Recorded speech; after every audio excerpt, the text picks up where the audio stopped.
السلام علیکم ورحمۃ اللہ وبرکاتہ۔ اعوذ باللہ من الشیطان الرجیم، بسم اللہ الرحمن الرحیم۔ الذین یقولون ربنا اننا آمنا فاغفر لنا ذنوبنا وقنا عذاب النار الصابرین والصادقین والقانتین والمنفقین والمستغفرین بالاسحار۔ متقی اور پرہیزگار لوگ وہ ہیں جو کہتے ہیں کہ اے ہمارے رب، ہم آپ پر ایمان لائے، پس ہمارے گناہوں کو بخش دیجئے اور ہمیں جہنم کے عذاب سے بچا لیجئے۔ اور متقی پرہیزگار لوگ صبر کرنے والے، سچ بولنے والے، فرما برداری کرنے والے، اللہ تبارک و تعالیٰ کے حکم کے مطابق اپنے مال کو خرچ کرنے والے، اور رات کے آخری پہر میں اٹھ کر کے اللہ تبارک و تعالیٰ سے اپنے گناہوں کی مغفرت اور بخشش چاہنے والے ہوتے ہیں۔ معزز سامعین کرام، سورہ آل عمران سورہ نمبر 3 اور اسی سورت سے ابھی آپ کے سامنے آیت نمبر 16 اور 17 تلاوت کی گئی، اور ان دونوں آیات کا ترجمہ بھی ابھی آپ کے سامنے پیش کیا گیا۔ سامعین کرام، کل جو درس قرآن آپ کی خدمت میں پیش کیا گیا تھا، جس میں آیت نمبر 14 اور آیت نمبر 15 کی ضمن میں جو تفسیر آپ کے سامنے بیان کی گئی تھی، اس میں اللہ تبارک و تعالیٰ نے یہ بتلایا کہ انسان کی محبت فطری طور پر بیوی سے، بیٹے سے، مال و دولت سے، سواری گھوڑے وغیرہ سے، اور اسی طرح سے کھیتی اور چوپائے جانور سے ہوتی فطری محبت۔ یہ محبت ہر ایک کے دل میں ڈالی جاتی ہے۔ ہر آدمی کو اپنے بچوں سے محبت ہے، اپنے بیٹے سے محبت ہے، بیوی سے محبت ہے، جو مال و دولت وہ کماتا ہے اس سے محبت ہے، اور اسی طرح سے چوپائے جانور جن کو ہم پالتے ہیں، پوستے ہیں، پرورش کرتے ہیں، اس سے بھی محبت ہوتی ہے، اور اسی طرح سے کھیتی باڑی کہیں پر ہو، باغ ہو، اس سے بھی محبت ہوتی ہے۔ تو یہ محبت ایک حد تک ہونا چاہیے۔ اللہ تبارک و تعالیٰ نے یہ بتلایا تھا، کل بتلایا، کل ہم نے آپ کے سامنے یہ بات واضح کی تھی کہ یہ محبت ایک حد تک ہونی چاہیے۔ اگر حد سے بڑھ کر کے ہے تو شریعت کی نظر میں یہ پسندیدہ نہیں، اور ایک حد تک محبت چلے گا، جائز ہے۔ لیکن پھر اللہ تبارک و تعالیٰ نے یہ بھی بتلایا کہ محمد صلی اللہ علیہ وسلم آپ لوگوں کو بتلا دیجئے اور کہہ دیجئے کہ اس سے بہتر چیز تم کو نہ بتلاؤں جو اس سے بھی بہتر ہے، جو ہمیشہ رہنے والی ہے، جو کبھی ختم نہ ہونے والی ہے، اور وہ چیز کیا ہے؟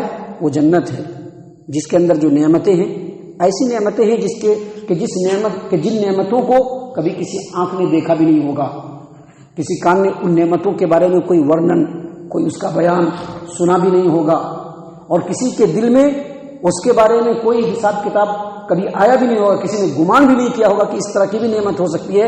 ایسی نعمتیں جنت کے اندر ہوں گی۔ وہ جنت کن کو ملنے والی ہے؟ اللہ تبارک و تعالیٰ کے رسول صلی اللہ علیہ وسلم کو حکم دیتے ہوئے اللہ تبارک و تعالیٰ نے کہا کہ یہ نعمتیں متقی اور پرہیزگار لوگوں کو ملنے والی ہیں۔ متقی اور پرہیزگار لوگ۔ اب جو اگلی دو آیات ہیں جو ابھی آپ کے سامنے پڑھی گئی، آیت نمبر 16 اور آیت نمبر 17، ان دو آیات میں اللہ تبارک و تعالیٰ نے متقی اور پرہیزگار لوگوں کی صفت بیان کی۔ یہاں پر سوچنا یہ ہے کہ ہم میں سے جنت کا طلبگار ہر کوئی ہے، ہر کوئی چاہتا ہے کہ جنت ملے۔ کیا چاہتے ہیں نا؟ سبھی آدمی چاہتا ہے کہ ہم کو جنت مل جائے۔ کوئی آدمی ایسا نہیں ہے، کوئی بھی مسلمان، ابھی جو مسلمان بستر پر پڑے ہوں گے اور سوئے ہوں گے، صبح میں جب وہ اٹھیں گے آپ ان سے پوچھیے کہ آپ کو جنت چاہیے؟ ہاں، جنت کے حقدار تو ہم ہیں، جنت کے طلبگار تو ہم ہیں۔ جنت سب کو چاہیے، لیکن جنت پانے کے لیے اپنے اندر کیا صفت ہونی چاہیے؟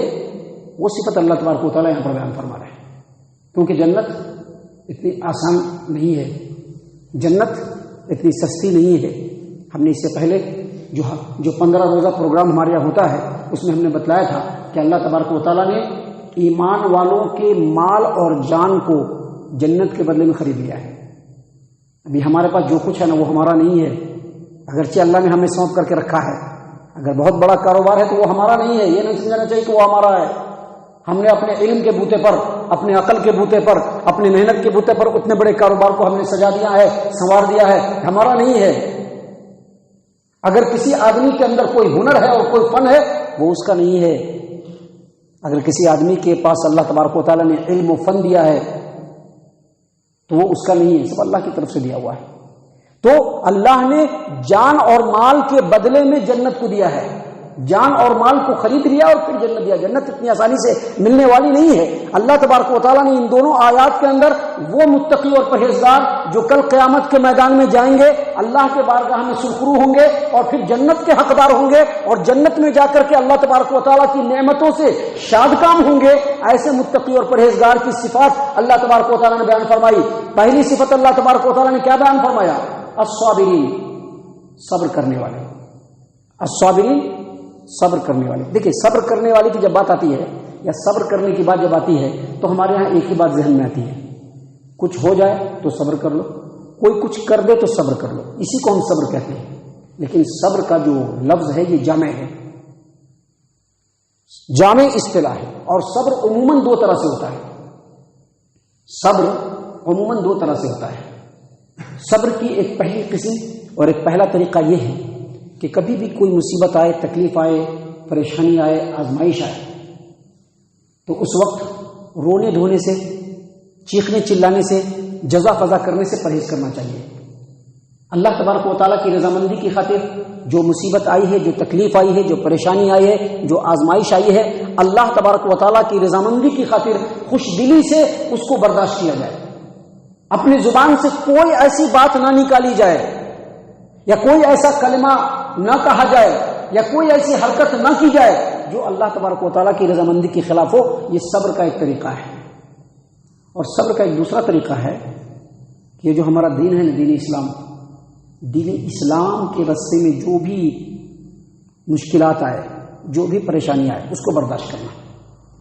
اس کی بڑی لمبی مثال ہے, مثال نہیں دی جا سکتی ہے. مثال کے طور پر ہم صرف 3 بات آپ کو بتلانا چاہیں گے. پہلی بات, ابھی جتنے لوگ فجر کی نماز میں آئے ہوئے ہیں نا, یا دنیا کے جس خطے میں جہاں پر بھی ابھی فجر کا وقت ہوگا, اور لوگ جو مسجد کے اندر آئے ہوں گے وہ اپنے نیند کو قربان کر کے آئے ہوں گے, اور اس کے مقابلے میں جو دوسرے لوگ ہوں گے وہ آرام کی نیند سو رہیں گے, مست اپنے بستر پر گرم ہو کر کے سو رہیں گے. تو یہ لوگ جو مسجد کے اندر آئے ہیں, اپنے نیند کو قربان کر کے آئے ہیں, یہ اللہ کے دین کے راستے میں اپنی نیند کو دور کر کے, مشکلوں کو اٹھا کر کے مسجد کے اندر آئے. یہ صبر کرنا, یہ صبر کرنا ہے, یہ صبر کرنا ہے. محترم سامعین کرام, اس کی دوسری مثال ہم اس طرح بھی سمجھ سکتے ہیں کہ اللہ تبارک و تعالیٰ کے دین کو ہم سربلند کرنے کے لیے آگے بڑھتے ہیں, اپنے قدم کو آگے بڑھاتے ہیں. اب اس میں لوگوں کی طرف سے رکاوٹیں آتی ہیں, لوگوں کی طرف سے تانے آتے ہیں, لوگوں کی طرف سے باتیں آتی ہیں. کچھ ایسی بھی باتیں دین کے راستے میں آتی ہیں جو اپنے دل کو نہیں لگتی ہے, دل میں ٹھیس پہنچ جاتا ہے, تکلیف پہنچ جاتا ہے, یا پھر کوئی ہمارے اوپر ظلم و زیادتی کرتا ہے دین کے معاملے کو آگے بڑھانے کے لیے. ایسی صورت میں صبر کرنا یہ بھی صبر ہے, یہ بھی صبر ہے. ابھی ہمارے دنیا کا کوئی ایسا کام ہے جس سے ہم کو بے شمار فائدے ملنے والے ہیں, اگر ہم وہ کام کر لیں بے شمار فائدے ملیں گے, لیکن اللہ تبارک و تعالیٰ کا حکم ہے کہ وہ کام نہیں کرنا ہے. اللہ کا حکم یہ ہے کہ وہ کام نہیں کرنا ہے. تو جب اللہ کا حکم ہے کہ وہ کام نہیں کرنا ہے, اگرچہ اس میں بے شمار فائدے ہم کو ہو سکتے ہیں, لیکن اس کام سے فوراً رک جانا یہ بھی صبر ہے. تو صبر کی جو مثال ہے وہ بہت لمبی چوڑی ہے. یہاں پر اللہ تبارک و تعالیٰ نے سب سے پہلے جو بات بتلائی, جو متقی اور پرہیزگار لوگ ہوتے ہیں وہ صبر کرنے والے ہوتے ہیں. بات بات میں اچھل جانے والے نہیں ہوتے ہیں, بات بات میں اپنے آپ کو بالکل بے قابو کرنے والے نہیں ہوتے ہیں, اپنے آرام طلبی کو سب سے آگے رکھنے والے نہیں ہوتے ہیں, بلکہ صبر کرنے والے دنیا کے معاملے میں بھی صبر کرتے ہیں, اور اللہ تبارک و تعالیٰ کے دین کو سربلند کرنے کے لیے جو اسٹیپ آگے اٹھاتے ہیں, جو قدم آگے اٹھاتے ہیں, اس میں بھی صبر کرنے والے ہوتے ہیں. محترم سامعین کرام, اللہ تبارک و تعالیٰ نے سب سے پہلی صفت جو بتلائی متقی اور پرہیزگار لوگوں کی, وہ صبر کرنے والے ہوتے ہیں. اور دوسرے کون لوگ ہوتے ہیں؟ والصادقین, یعنی سچے ہوتے ہیں. سچے, یہ جو سچ ہے نا بہت بڑی چیز ہے. سچ جو ہے وہ بہت بڑی چیز ہے, اور سچ بولنا اصل میں بہادری ہے. جھوٹ بولنا بہادری نہیں, جھوٹ تو ہر کوئی بول دیتا ہے. ابھی کوئی بھی معاملہ ہوتا ہے, ابھی گھر میں ہی کوئی معاملہ ہوا, جھوٹ بول دیا. سماج و معاشرے میں کوئی معاملہ ہوا, جھوٹ بول دیا. جماعت و جمعیت میں کوئی معاملہ ہوا, جھوٹ بول دیا. یہ جھوٹ تو بڑا آسان ہے, لیکن سچ بولنا یہ بہادری کا کام ہے. اسی لیے اللہ کے رسول صلی اللہ علیہ وسلم نے واضح طور پر بیان فرمایا ہے کہ آدمی جو سچ بولتا ہے تو سچ انسان کو ہدایت کی طرف لے جاتا ہے, اور ہدایت انسان کو جنت کی طرف لے جاتا ہے. انسان برابر سچ بولتا رہتا ہے یہاں تک کہ اللہ تبارک و تعالیٰ کے بارگاہ میں وہ سچا لکھ دیا جاتا ہے. تو یہاں پر جو سچ بولنے کی بات ہے متقی اور پرہیزگار کی نشانی ہے. اس کا مطلب صرف سچ بولنا نہیں بلکہ اپنی زندگی کے ہر معاملے میں سچائی کو آگے رکھنا. اپنی زندگی کے ہر معاملے میں سچائی کو آگے رکھنا یہ اصل متقی اور پرہیزگار لوگوں کی نشانی ہوتی ہے. ہر معاملے میں سچائی کو آگے رکھنا. دھوکے بازی سے، فریب کاری سے، لوگوں کو ڈوج دینے سے، اس طرح کی جتنی بھی چیزیں ہیں تمام چیزوں سے اپنے آپ کو بچا کر کے اپنی زندگی کے تمام معاملے میں سچائی کو آگے رکھنا یہی اصل صادقین لوگ ہیں جو متقی اور پرہیزگار لوگوں کی ایک صفت ہے. یہ دوسری صفت ہے. اور تیسری صفت اللہ تبارک و تعالیٰ نے بیان فرمایا والقانتین. والقانتین والقانتین قانتین کا مطلب کیا ہوتا ہے؟ فرما بردار. ادھر فرمانے باری ہو ادھر گردن جھکائی ہو. جیسے ہی اللہ کا حکم آیا فوراً گردن جھکا لیا. ابھی بہت سارے علماء کرام ہیں جن کو بہت سارا قرآن و حدیث معلوم ہے لیکن ان کو بھی کچھ ایسی بات ہوگی جو نہیں معلوم ہوگی. اگر ان کے پاس بھی اللہ کا کوئی حکم آئے فوراً سر کو جھکانا ہے. جب علماء کرام کا یہ مسئلہ ہے تو ہم آپ کا کیا مسئلہ ہوگا سوچ لیجیے. جب بھی اللہ کا کوئی حکم آئے سر کو فوراً جھکا لینے والا اور جن چیزوں سے اللہ تبارک و تعالیٰ نے منع کیا ہے ان چیزوں سے رک جانے والا دراصل یہی لوگ کیا ہوتے ہیں؟ قانتین. جو اللہ حکم دے فوراً اس کے اوپر آگے بڑھے، جن چیزوں سے اللہ تبارک و تعالیٰ روکے فوراً اس سے رک جائے. یہی قانتین لوگ ہیں، یہی فرما بردار لوگ ہیں، یہی اللہ کے حکم کے آگے سر کو جھکانے والے لوگ ہیں. محترم سامعین کرام آگے اللہ تبارک و تعالیٰ نے مزید فرمایا والمنفقین. والمنفقین اللہ نے جو بھی دیا ہے، جو دیا ہے، پیسہ دیا ہے پیسہ، طاقت دیا ہے طاقت، علم دیا ہے علم، اس کو اللہ تبارک و تعالیٰ کے راستے میں خرچ کرنے والا، اللہ تبارک و تعالیٰ کی رضامندی کے مطابق خرچ کرنے والا دراصل یہی لوگ منفقین ہیں. خرچ کرنے والے یعنی جو اللہ دیتا ہے اللہ تبارک و تعالیٰ کے راستے میں اس کو وہ خرچ کرتے ہیں. جو بھی اللہ دیتا ہے اللہ تبارک و تعالیٰ کے راستے میں وہ خرچ کرتے ہیں. یہی لوگ منفقین ہیں، منفقین. اور اس کے بعد اللہ تبارک و تعالیٰ نے آگے فرمایا والمستغفرین بالاسحار. والمستغفرین بالاسحار یعنی اتنے سارے نیک کام کرنے کے بعد بھول نہیں جاتے کہ ہم بڑے پرہیزگار ہیں.